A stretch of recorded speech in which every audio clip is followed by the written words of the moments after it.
Assalamu alaikum, dear students. In previous lectures we discussed the accounting treatment of goodwill in case of admission of a partner. We discussed it as 5 cases, and we also discussed how to calculate a hidden or inferred goodwill. I hope you worked well at home on that, and I hope you understood that. So, you know, if you remember in first lecture about reconstitution, you know I talked about the procedure at the time of reconstitution, the accounting procedure that we follow at the time of reconstitution. If we remind it, so in every case of reconstitution we first calculate the sacrificing, gaining and new ratio to find out which partner has sacrificed, which partner has gained, and thereafter the gaining partner compensates the sacrificing partner through payment of goodwill. For that purpose, sometimes we have to calculate goodwill. We discussed 3 methods of calculation of goodwill. After evaluating or calculating goodwill, the gaining partner takes out a share and gives it to sacrificing partners in sacrificing ratio. And in this case, in case of admission of a partner, or in second case of reconstitution, we also discussed how to treat goodwill, and there were some cases we discussed those cases. So according to procedure, or as per procedure, the next step which follows is, after treating the goodwill, after the treatment of goodwill, what we do is we first see the past accumulated profits, losses or reserves. We see the past accumulated profits, losses or reserves. We see the balance sheet of the firm, and on the basis of that balance sheet, if we find some past accumulated profits, losses or reserves, we distribute those profits, losses or reserves among all partners in their old ratio. That is the rule. ठीक है ना. अब rule क्या है? Rule ये है, past accumulated profits, losses और reserves अगर फर्म की बैलेंस शीट में कहीं पे है, हमें eight the time of reconstitution, in every case of reconstitution, the rule is in every case of reconstitution हमें क्या करना चाहिए? उन पास्ट एक्यूमुलेटेड प्रॉफिट्स, लॉसेस और रिजर्व्स को हमें डिस्ट्रीब्यूट करना चाहिए सभी पार्टनर्स के दरमियान इन ओल्ड रेशियो. बिकॉज ठीक है ना, सभी पार्टनर्स के दरमियान, ओल्ड पार्टनर्स के दरमियान इन old ratio, because these profits, losses and reserves belong to old partners. The new partner has nothing to do with these things. ठीक है ना. अब हमें बैलेंस शीट में in case of admission also, in case of reconstitution through change in profit sharing ratio, we distributed those profits, losses and reserves among all partners because there was no new partner admitted. Only old partners, only existing partners decide to reconstitute the firm, change profit sharing ratio. Now here a new partner comes in, and we know that he has nothing to do with those past accumulated profits, loss and reserves, because those belong to old partners, existing partners. So if we find past accumulated profits, losses or reserves in the balance sheet of the firm, we should distribute, in case of admission, we should distribute those past accumulated profits, losses and reserves among old partners, between old partners in old ratio. This is a rule in case of admission of a partner regarding past accumulated profits, loss and reserves. तो अब हम जब balance sheet में जाएंगे firm की, अगर हमें वहां पर कोई past accumulated profit, for example profit की बैलेंस मिली बैलेंस शीट में, प्रॉफिट एंड लॉस अकाउंट इसकी बैलेंस मिली, जनरल रिजर्व कोई मिली, ठीक है ना, या अगर हमें कोई फंड मिला, वर्कमैन्स कंपनसेशन फंड,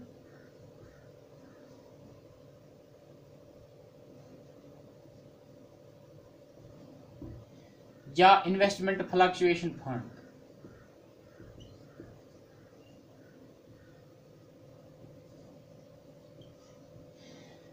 या कोई भी पास्ट, इसके अलावा भी कोई पास्ट एक्यूमुलेटेड चीज मिली, वो चीज जो पास्ट एक्यूमुलेटेड प्रॉफिट हो, प्रॉफिट, ठीक है ना हमारे पास, तो हमें क्या करना चाहिए? इन सभी चीजों को हम क्या दे देते थे? डेबिट. ठीक है ना. और जब हम इन सभी चीज़ों को डेबिट देते थे तो ये सभी चीज़ें अब हम क्या करेंगे, old partners to old partners capital accounts in old ratio. These things will be these past accumulated profits, figures of past accumulated profits, reserves, funds, etc.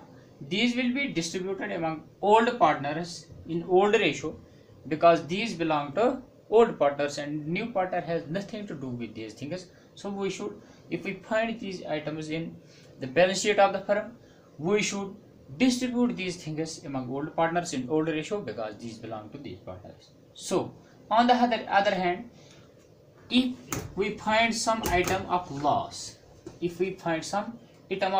the balance sheet of the firm, on the other hand, if we find some item of loss in the balance sheet of the firm, that loss has to be compensated by old partners and new partner has nothing to do with that loss also. ठीक है ना? तो अगर हमें कोई loss का item मिला profit and loss ये बैलेंस शीट में, फर्म की बैलेंस शीट से अगर हमें कोई लॉस का आइटम मिला तो लॉस का आइटम भी हम ओल्ड पार्टनर्स से ही लेंगे, ओल्ड पार्टनर्स ही उस लॉस को कंपनसेट करेंगे।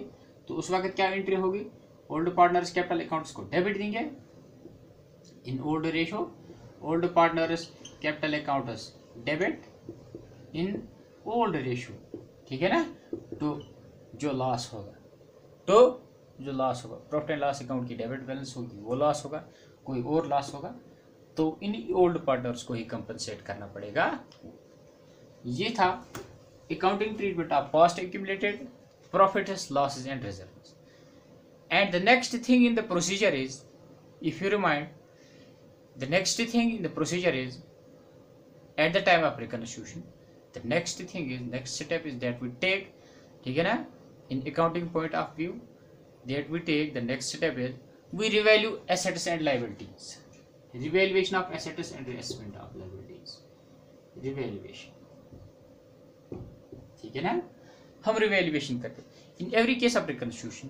firstly we calculate new sacrificing and gaining ratios, then we do accounting treatment of goodwill, we find out goodwill, sometimes goodwill is given but we are concerned about the accounting treatment of goodwill। and the next step is past accumulated profits को देखते हैं, कोई loss reserve होगी उसको distribute करते हैं और उसके लिए रूल मैंने कहा old partners in old ratio in case of admission. उसके बाद जो नेक्स्ट स्टेप हम उठाते हैं इन case of reconstruction, that is revaluation of assets and reassessment of liabilities, जैसा कि हमने in first case of reconstruction में किया, रिवैल्यूएशन। उसी तरह यहाँ भी हमें एसेट्स को रिवैल्यू करना है और लायबिलिटीज को भी रिवैल्यू रीअसेस करना है। ठीक है ना? इस केस ऑफ रिकंस्ट्रक्शन में भी हमें एसेट्स और लायबिलिटीज को रिवैल्यू करना है। ठीक है ना? तो रिवैल्यूएशन के लिए यू नो दैट सिंपल, जैसा कि मैंने आपको कहा, मैंने एक लेक्चर बनाया, आप उसकी तरफ इंशाल्लाह प्लीज जाइएगा, उस लेक्चर को अच्छी तरह कंसल्ट कीजिए। रिवैल्यूएशन कैसे करते हैं, firstly we prepare that statement, ठीक है ना, एसेट्स की ओल्ड और न्यू वैल्यूज को कंपेयर करते हैं, लायबिलिटीज के ओल्ड और न्यू वैल्यूज को कंपेयर करते हैं, फिर हम वो कुछ प्लस माइनस साइनस लिखते हैं। उसके बाद हम उस स्टेटमेंट के बाद हम रिवैल्यूएशन अकाउंट प्रिपेयर करते हैं। Revaluation account is a nominal account, on the debit side it records loss and expenses, on the credit side it records gains and incomes. You know that how to prepare that account. On its credit side revaluation account records increase in the value of assets, decrease in the value of liabilities and unrecorded assets. On the debit side it records decrease in the value of asset, increase in the value of liability and any unrecorded liability। फिर हम net देखते हैं, हमें net में and में revaluation से profit मिला या लॉस मिला, तो रिवैल्यूएशन अकाउंट की मदद से जो हमें एंड में प्रॉफिट या लॉस मिलेगा। अगर प्रॉफिट ऑन रिवैल्यूएशन मिला या लॉस ऑन रिवैल्यूएशन हमें मिला, अब हम देखेंगे at the time of admission of a partner, or we can say in second case of reconstitution। in first case of reconstitution हमने रिवैल्यूएशन प्रॉफिट को क्या किया था, हमने सभी पार्टनर्स के दरमियान ओल्ड रेशियो में रिवैल्यूएशन प्रॉफिट डिस्ट्रीब्यूट किया था और रिवैल्यूएशन लॉस को भी कंपेंसेट किया था सभी पार्टनर्स ने इन old ratio. Same is the case here. अब यू नो दैट इसके लिए रिवैल्यूएशन के लिए आपको रिवैल्यूएशन अकाउंट या वो स्टेटमेंट समझने के लिए आपको कंसल्ट करना पड़ेगा वो लेक्चर। बट अब हम देखेंगे एडमिशन के वक्त हम जो हमारे पास रिवैल्यूएशन से नेट प्रॉफिट या नेट लॉस मिलता है, अब हम देखेंगे उसका ट्रीटमेंट इधर क्या है, in second case of reconstruction उसका ट्रीटमेंट क्या है। तो अब हम वो देखेंगे। वो ये है, अगर हमें रिवैल्यूएशन से नेट प्रॉफिट आ गया तो वह यहाँ पर रूल है that net profit is distributed between old partners in old ratio, because we are revaluing the assets and liabilities at the time of admission of a partner. The new partner comes in and he has nothing to do with those old figures. ठीक है ना। तो जो old figures थी, जो वो चीजें old partners को बिलोंग कर रही थी। तो यहाँ पर जो रिवैल्यूएशन प्रॉफिट आएगा वो डिस्ट्रीब्यूट करेंगे। हम ऐसे करेंगे, रिवैल्यूएशन अकाउंट से हमें जो प्रॉफिट आएगा उसको हम डेबिट देंगे तो old partners capital accounts, old partners capital accounts bracket में इन ओल्ड रेशियो। ठीक है ना। तो अगर रिवैल्यूएशन से प्रॉफिट आया ओल्ड पार्टनर्स को ही मिलेगा, न्यू पार्टनर को कुछ नहीं मिलेगा इन ओल्ड रेशियो। अगर लॉस आया तो ओल्ड पार्टनर्स को ही कंपनसेट करना पड़ेगा। Old partners capital account debit, capital account को हम डेबिट देंगे to revaluation account. Old ratio के हिसाब से ओल्ड पार्टनर्स को वो लॉस कंपनसेट करना पड़ेगा। तो this is the treatment of revaluation of assets and reassessment of liabilities. अब ये सब मसला ये रहा कि रिवैल्यूएशन करते कैसे हैं, हम रिवैल्यूएशन के लिए कौन सा अकाउंटिंग प्रोसीजर फॉलो करते हैं। उसके लिए the procedure is same as we discussed in previous lecture in case of first case of reconstruction. तो वही आपको कंसल्ट करना पड़ेगा, वही lecture that is available on the channel and you can consult that lecture how to revalue assets and liabilities. तो उसके बाद treatment का मसला था। The treatment is old partners in old ratio. In case of past accumulated profit is loss and reserves, the treatment is old partners in old ratio, because in case of these two things new partner has to do nothing with these two things because he is new to the firm and these figures belong to old partners and from now on these figures will belong to him in the future. So that is why past accumulated profit is loss and reserves as well as revaluation profit or loss, these things are distributed among old partners in old ratio. This is the rule for that.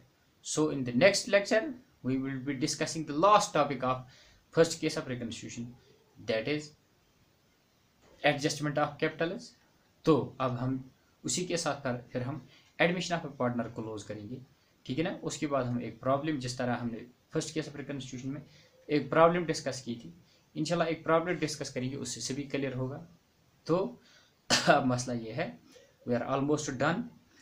First case of reconstruction में हमें capital की adjustment करने की जरूरत नहीं थी, but in case of admission of partner we have to discuss how to adjust the capitals after the new partner comes into the business, how to adjust the capitals. There are 3 cases and we will discuss those 3 cases in the next lecture. Allah Hafiz.